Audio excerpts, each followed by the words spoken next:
Hey everybody, welcome to an all new video with Matt. Today I'm going to show you how easy it is to change out your electric oven with a brand new one. So situation here is this oven's motherboard right here in the top finally fried out. This is at least a 15-year-old oven right here, guys, so it's about time to change it out anyways. So stick around, I'm going to show you how easy it is to change it out.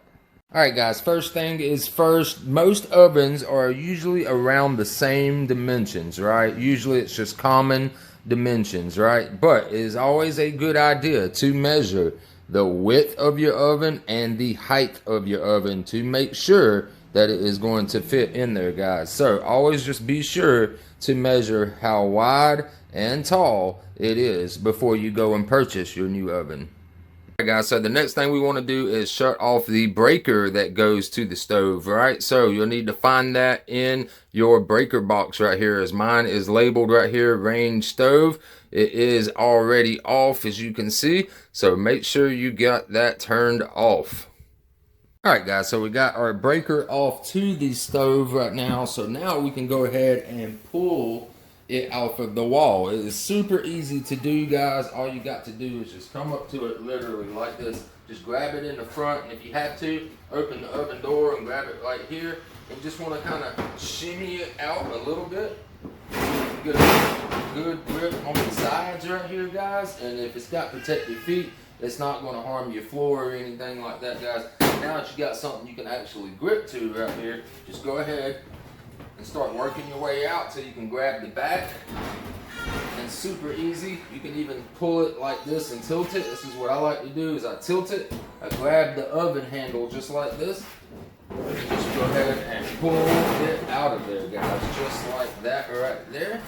Alright, so let's come around here, and then you'll see that it's got that plug in right there, right? So the next thing you need to do, unplug that plug. Super easy to do, guys. This is why we make sure the power is off, and you're just going to come up to it, unplug your prong just like that right there, guys.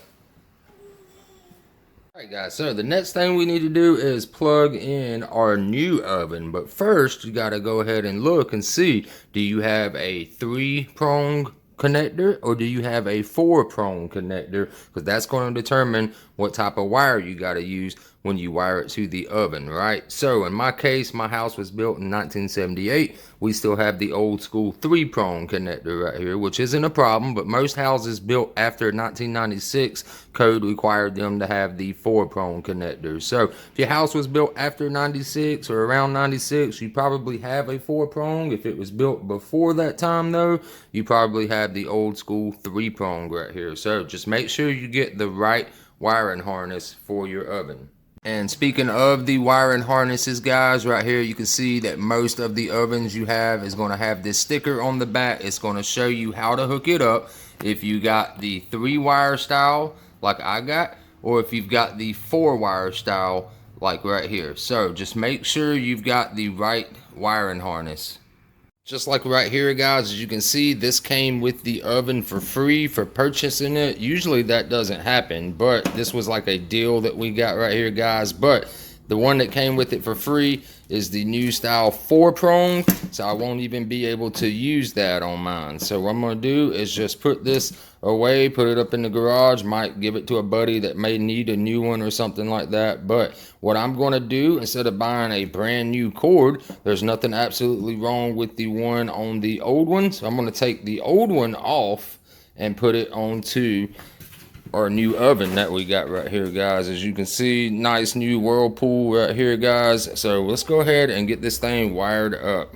Alright guys, so here we are on the old oven right here. So what I'm going to do is take these nuts off. Now mine's not color coded. Newer wire styles will be color coded out the ends. They'll be red at the end, white, black. Mine's not color coded right here. So what I just did is just took a marker for the red wires. You can see right here I wrote an R. For the white wire that goes usually in the middle, I put a W, and for the black wire, I put a B on it, guys. So I'm just going to take a 3/8 nut driver just like this. I'm going to loosen that nut up. Super simple. Take that off, stick it to the side, and you'll be able to pull that prong off right there, guys. As you can see, Do that for your other two, also super easy to do. Get it on there, get those nuts loosened up right there, guys. And once you get them loose, you'll be able to pull all those out through the bottom right here, and then we'll be ready to hook this up to the new stove. Right, guys, so I'm gonna go ahead and wire up my new oven right here, as you can see. So all we need to do is take our 3 wires, stick them up through the hole right here, just like this. Get those in there, just like that. And that's why I wrote the letters for white, red, black right there. So there is like our black wire, for example. All right, so what we can do is go ahead and put that on there. Get our little nut lined up in place with that right there. Go ahead and tighten that down. Make sure it's standing up nice and straight.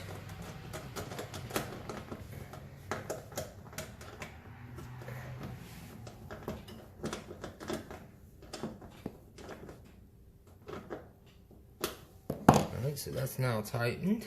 Now I can put on my white right there.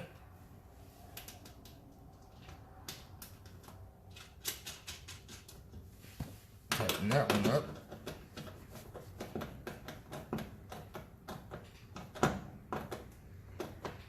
And you want to make sure that the connections are really tight, guys. You don't want to have them loose at all. And then our final one, the red one, and get that on there just like that. And get that nut started. Make sure it's nice and straight up.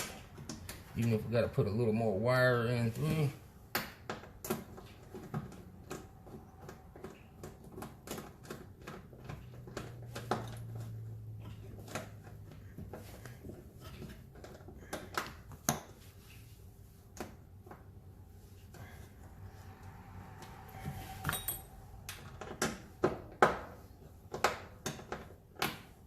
Alright guys, so now that is all nice and tight, and it comes with these little prongs right here that you can just stick under there, just like that right there. That's going to keep that in place, and then it'll come with 2 screws, and just go ahead and screw those together, and it just keeps everything nice and tight. Alright guys, so go ahead and plug in your connector now, but before you push it into the space, what you want to do is go back over to your breaker, flip it on, and make sure that you get power, and you'll know because your little display screen right here will light up. So go ahead and do that to make sure that your connection is good. That way you don't have to pull it back out of the wall and all that. Just go ahead, check that electrical connection.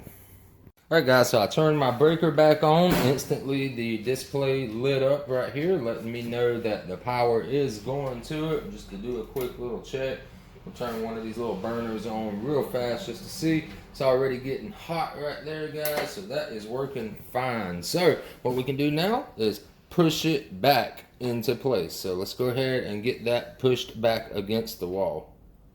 Alright guys, there you have it. The new oven is installed. Just be sure before you use it to go around, peel off any stickers, any protective tape. Even on the inside right here, they might have stuff like right here, they got a twist tie going on. Make sure you get all of that stuff on, and then you'll be ready to enjoy your new oven, guys. So I hope that video helped a lot of you guys out there. Be sure to show some love and hit that like button down below and leave a comment. I'll see you guys in the next video. Have a wonderful week ahead.